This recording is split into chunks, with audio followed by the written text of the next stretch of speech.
అంటే మీ నిజ జీవితాన్ని రెప్లికేట్ లేదు, చేశారా నా నిజ అన్నది జీవితం what I కాదు. wanted. ఇది అందరికీ మంది కనెక్ట్ అయ్యే ఎలిమెంట్. సో నాది ఉండేది తక్కువ ఉండొచ్చు, ఇంకోటికి ఎక్కువ ఉండొచ్చు. అంటే మీకంటూ ఉంది, ఎవరికైనా ఉంటుంది అండి.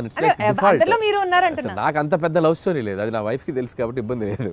నాకు పెద్ద లవ్ స్టోరీ లేదు, అస్సలు లేదు. నాకు లవ్ స్టోరీ ఉంటే ఇప్పటికి నేను 10 లవ్ స్టోరీలు తీయాలి. మీరు గమనించండి, ప్రతి వాడి జీవితం వాడు తీసే సినిమాలో రిఫ్లెక్ట్ అవుద్ది.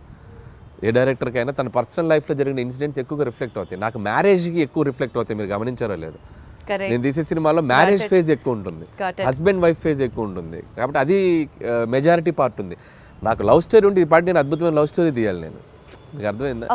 సో కాబట్టి లాజికల్లీ చెప్తున్నాను నేను. సో నా లైఫ్లో కామెడీ ఎక్కువ ఉంటుంది, ఎంజాయ్మెంట్ కామెడీలో ఎక్కువ చూస్తా, సెటారిక్ ఫన్ చేయటం దీంట్లో ఎక్కువ చూస్తాను. కాబట్టి నేను తీసే సినిమాలు ఎక్కువగా ఫన్ బేస్డ్ ఉంటుంది. So I'm fun loving person. కాబట్టి వెంకటేష్ గారికి ఈ స్టోరీ చెప్పిన వెంటనే డిడ్ యూ యాక్సెప్ట్ ఇట్ అండి? అంటే ఈజీగా అనిపించిందా మీకు ఆయనకి చెప్పడం? లేదు, ప్రతి లైన్ వెంకటేష్ గారికి నాకు ఒక చిన్న ఈక్వేషన్, మా ఇద్దరికి ఒక ట్యూనింగ్ ఉంది.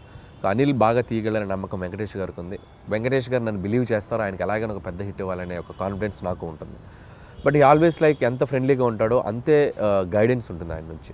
సో ఎక్కడ కూడా స్క్రిప్ట్ ఎటువైపు వెళ్తున్నా కూడా అనిల్ అది చూసుకోమ్మా, ఇది చూసుకోమ్మా, ఇది చేయి, అది చేయి అని చెప్పి గైడెన్స్ బాగా చేస్తారు ఆయన. అలా అని వచ్చి నన్ను ఇన్సిస్ట్ చేయరు, ఇది పెట్టు అని ఇన్సిస్ట్ చేయరు. ఆ గైడెన్స్ ఎప్పుడు సీనియర్ యాక్టర్స్ బాలయ్యబాబు గారని, వెంకటేష్ గారు కానీ, సో వాళ్ళ గైడెన్స్ అనేది ఇన్ని సినిమాలు చేశారు కాబట్టి వాళ్ళు చూడని స్క్రిప్ట్స్ కాదు, వాళ్ళు చూడని బ్లాక్ బస్టర్స్ కాదు. సో అవి మనం కరెక్ట్గా ట్యాప్ చేయగలిగితే సినిమాలు ఇంకా నెక్స్ట్ లెవెల్కి వెళ్తాయి. సో ఆ గైడెన్స్ ఎప్పుడు ఉంటుంది. సీనియర్ లెవెల్ ఆఫ్ హీరోస్ ప్రస్తావన వచ్చింది కాబట్టి యాక్చువల్లీ ఇప్పుడు ఉన్న ట్రెండీ డైరెక్టర్స్లో మీరు కానీ, డైరెక్టర్ బాబీ గారు కానీ, లేకపోతే గోపిచంద్ మల్లిన్ గారు కానీ, మీరందరూ ఇప్పుడు కెరియర్ పీక్లో ఉన్న డైరెక్టర్స్ అని అనుకుంటే ఒక్క తరం హీరోస్తోనే ఎందుకు చేస్తున్నారు? Not with the latest and of the heroes, because వాళ్ళందరూ పాన్ ఇండియా మూవీస్ చేస్తూ బిజీగా ఉన్నారు, మనకు ఆపర్చునిటీ ఇవ్వలేదు అని ఎప్పుడైనా రిగ్రెట్స్ లాగా అనిపించింది? ఎందుకు రిగ్రెట్? హ్యాపీగా వాళ్ళు పాన్ ఇండియా రేంజ్కి వెళ్ళి తెలుగు మార్కెట్ని పెంచి వాళ్ళు బిజీగా ఉండి ఫుల్ టాలీవుడ్ కలెక్షన్స్ అంటే చేయొచ్చు కదండి. వాళ్ళు ఇవ్వాల్సింది కాదుగా, మేము వాళ్ళని ఎగ్జైట్ అయ్యే కంటెంట్ చెప్పాలి.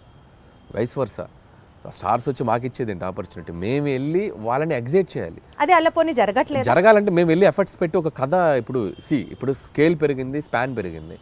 సో అంత స్పాన్ స్కేల్ మేము వెళ్ళి కథలు రాయాలి. నేను ఆ కథ రాసి వెళ్తే అద్భుతం. ఇప్పుడు ఎన్టీఆర్ గారు నాకు బాగా తెలుసు.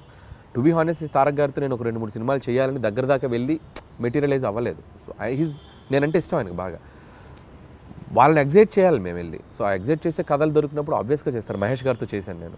సర్లే, నీకు బిగ్గెస్ట్ హిట్ కదా మహేష్ గారితో. బట్ ఇప్పుడు మళ్ళీ అలాంటి కథలు చేయలేము మహేష్ గారితో. వాళ్ళు ఏంటంటే ఇప్పుడు వాళ్ళు నెక్స్ట్ లెవెల్కి వెళ్ళిపోతున్నారు. సో మార్కెట్ పెరిగినప్పుడు, సో మల్టీ లాంగ్వేజ్, అన్ని లాంగ్వేజ్లకి సరిపడా నేషన్ వైడ్ తీయాలంటే దానికి తగ్గ కంటెంట్, దానికి తగ్గ స్కేల్, దానికి తగ్గ వరల్డ్ క్రియేట్ చేయాలి. సో అనుకుంటే చేయొచ్చు. But as of now we are comfortable this అని నేను అనుకుంటున్నాను. నేను ఈ ఫేజ్లో నాకు ఇది చాలా బాగుంది. ఖచ్చితంగా ఒక 3-4 ఏళ్ళ తర్వాత, 2-3 ఏళ్ళ తర్వాత ఖచ్చితంగా ఎప్పటికప్పుడు ప్లాన్ ఉంది, చేయాలిగా. అందరు హీరోలతో చేయాలిగా, ఖచ్చితంగా చేయాలి. చేస్తాం, డెఫినెట్గా చేస్తాం. మనకు అద్భుతమైన హీరోలు ఉన్నారు మార్కెట్లో. మీకున్న కామెడీ సెన్స్ ఆఫ్ టైమింగ్కి, చిరంజీవి గారికి ఉన్న కామెడీ సెన్స్ ఆఫ్ టైమింగ్కి మీరిద్దరూ కలిసి ఒక ప్రాజెక్ట్ చేస్తే it would be in still more next level అని అనిపిస్తున్న నేపథ్యంలో అసలు దాని గురించి ఎప్పుడైనా ట్రై చేశారా, ఆలోచన చేశారా? ఒక 2-3 సార్లు అనుకున్నాము. సో బిఫోర్ సంక్రాంతికి వస్తున్నాం కూడా మెటీరియలైజ్ అయ్యేదాకా వెళ్ళి మెటీరియలైజ్ అవ్వలేదు డ్యూ టు కొన్ని ప్రాక్టికల్ ప్రాబ్లమ్స్ వల్ల. హోప్ సో కమింగ్ సూన్ అలాంటి ఒక ఎగ్జైట్మెంట్ థింగ్ జరిగే అవకాశం ఉంది. సో అది too early to tell. So Chiranjeevi గారితో చేయాలని నాకు ఉంది. But still it is on the track అని అయితే అర్థమవుతుంది. ట్రాక్లో ఉంది, బట్ కన్ఫర్మేషన్ మనం ఇప్పుడే చెప్పలేము. ఎందుకంటే ఇన్ ద సెన్స్ అన్ని సెట్ చేసుకుని నాకు చెప్తే బాగుంటుంది. సో ముందే చెప్పడం వల్ల ఏంటంటే నేను కథ లేకుండా, కథ పూర్తిగా హీరోకి గారికి చెప్పకుండా, ఏ ఎగ్జైట్మెంట్ లేకుండా ఇది ఉంది అని నేను చెప్పలేను. ఇద్దరం ఎగ్జైట్మెంట్లో అనౌన్స్ చేసామనుకోండి, కిక్ వేరు. సో అందుకని అది అంతా మెటీరియలైజ్ అయ్యాక చెప్తే బాగుంటుంది. Still we are in its very beginning స్టేజ్లో ఉంది. సో మీరు అన్నట్టు చిరంజీవి గారితో నేను అనేది చేయాలి అనుకున్న ఇది మాత్రం ఖచ్చితంగా డెఫినెట్గా మా ఇద్దరికి ఒక ఎంటర్టైన్మెంట్, ఆయనకి ఏం చేస్తే బాగుంటుందనే ఐడియా నాకుంది. అలాగే చిరంజీవి గారితో ఏం చేయాలి అనేది కూడా ఒక క్లియర్ పిక్చర్ ఉంది. సో డెఫినెట్గా it will be like focus ఆ విజన్ ఉంది కాబట్టి డెఫినెట్లీ అది ఎగ్జిక్యూట్ అవుతుంది వెరీ సూన్. ఈ సినిమా ప్రమోషన్స్ గురించి మాట్లాడితే అంతా యూనిక్గా, చాలా డిఫరెంట్గా ప్లాన్ చేయడం వాజ్ యువర్ చాయిస్ అండి, your idea, in fact your creative part. Especially Venkatesh గారు నేను పాట పాడతాను అన్నది ఎవ్రీ ఫిలిం అంటే నేను ఇప్పుడు కాదు, ఎవ్రీ ఫిలిం ఆల్మోస్ట్ F3 ముందు నుంచి కూడా, సరిలేరు టైం నుంచి అని చెప్పలేను కానీ F3 దగ్గర నుంచి కూడా భగవంత్ కేసరికి కూడా కొన్ని రీల్స్ చేశాను అమ్మాయిలతోటి, శ్రీలీల కాజల్తో కూడా చేశాను. బట్ ఈ సినిమాకి ఎక్స్ట్రీమ్ చేసాం. అంటే ఈ అంటే ఆ సినిమాకి క్రియేటివ్ పార్ట్ అంతా మీదేనా ఐడియా? లేదు టీం ఉంది, I have a team. So digital team ఉన్నారు, వంశీశేఖర్ అండ్ మనోజ్ టీం ఉన్నారు. బట్ నేను ఎక్కువ పార్టిసిపేట్ చేస్తాను.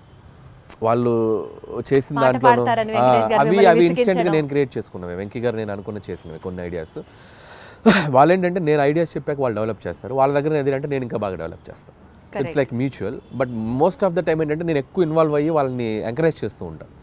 ఇలా చేసుకొని రండి, ఇలా అనుకోండి, ఇలా చేయండి. వాళ్ళు అంతే, అబ్బా అన్న సూపర్ అన్న, ఇది అదిరిపోయిందని ఇచ్చేద్దాం అని చెప్పి ఇంకా జోష్ ఎక్కువైపోతుంటున్నావు. లైక్ ఇప్పుడు క్యాప్టెన్ ఉంటే ఎలా ఉంటుంది టీంలో, ప్లేయర్స్కి క్యాప్టెన్ ఒక ఎలా ఉంటుంది, అలా క్యాప్టెన్గా నేను వాళ్ళని మోటివేషన్ కానీ వాళ్ళని డ్రైవ్ చేయడం కానీ బాగా చేస్తుంటాను. కాబట్టి వాళ్ళు ఇంకా ఎక్కువ బాగా కష్టపడి పని చేస్తారు. సో